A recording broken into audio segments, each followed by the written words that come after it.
everyone, welcome to your Austin Real Estate Daily. It's our daily video blog about Central Texas real estate. My name is John McClellan. I'm Jason Lewis. Here to give you a little bit of information today about Central Texas happenings. What's happening, Jason? Well, John, we all know Texas is a great place to buy. Having made the top 10 list of virtually every real estate list there is out there, we made another list that may not be what we want to be on. We are number 2 nationally on the most expensive place to buy real estate, closing costs. Well, the good news is we used to be number 1. 4 out of the last 5 years, actually, we've been in the top 1 or 2. And actually, nationally, year over year, closing costs have gone up 36.6%. With all the regulation, with all the compliance, verifications. I thought they were trying to cut fees for borrowers out there. Actually, Joe Consumer is the one who's paying for all these verifications and compliance things that are coming down the road. I can't believe that would actually happen. Alright guys, a little bit of consumer news for you. USDA loans, we're still writing them. We have been writing them. Some people aren't. The reason is they weren't funded. Recently though, the bill was passed and the funds were sent to USDA. However, they still haven't been released to the general public. What's going on? Weird. And also, they have an automated underwriting system called GUS, which stands for Government Underwriting System, which has not been updated with the new guidelines inside of it. So we can't use GUS. The money's really not there yet. They're still issuing conditional commitments.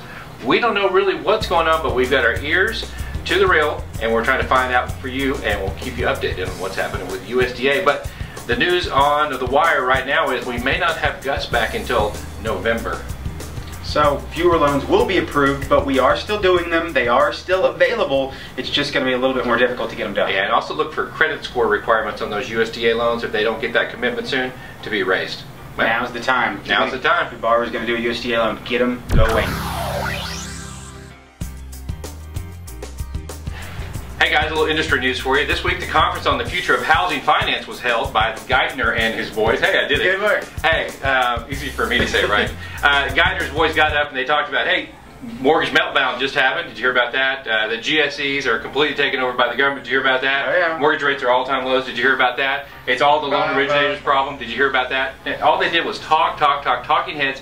All it was about was them getting up in front of the camera before the elections to make it look like they've actually been doing something. And all they did was talk. So a bunch of talking heads with nothing really accomplished. However, what did come out of this, and what I noticed, Jason, was that one of their major points that kept bringing up was the removal of the tax deduction for homeowners like ourselves on our income taxes. This one I don't understand at all, John. They're going in about how to help housing, and they're going to take away the single biggest aspect of being a homeowner. Well, you remember this comes from a guy who doesn't even do his taxes correctly, who runs the Fed. Anyway, that's another story.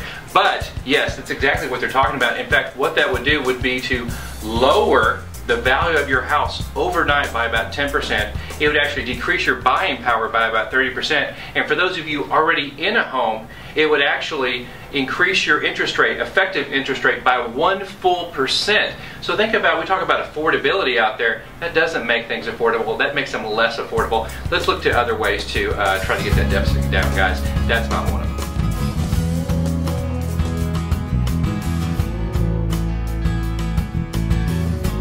Housing reform was this week. That's not an end of housing finance. Future of housing finance. Future of housing finance. In the future, you have to get housing finance. Right. Okay. The GSAs are all government backed now. I did know that. Because they always have been. On future housing finance reform. All right, guys. A little industry news for you. This week, the future of the finance. The conference of the future of housing finance reform. Okay. Hey guys, a little industry news for you. This week, the conference for the future of the housing. Future of housing finance. That's right. All right, guys, a little industry news for you. This week, the conference of housing finance was held on the future of housing. We're sorry, the number you have dialed is not in service at this time.